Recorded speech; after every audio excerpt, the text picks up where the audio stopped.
How to stop Microsoft Edge from opening automatically. Here's how to stop Microsoft Edge from opening automatically. First, open the Start menu on your Windows computer. Then, in the search bar, type Settings.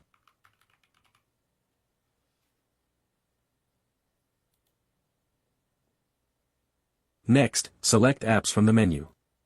After that, choose Default Apps.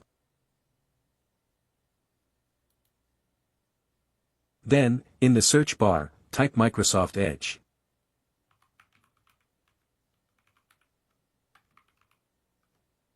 Next, click on Microsoft Edge from the results. Then, scroll down until you find the HTTPS section. After that, click on it. Next, select Google Chrome. Finally, click Set Default. Subscribe to see more videos like this.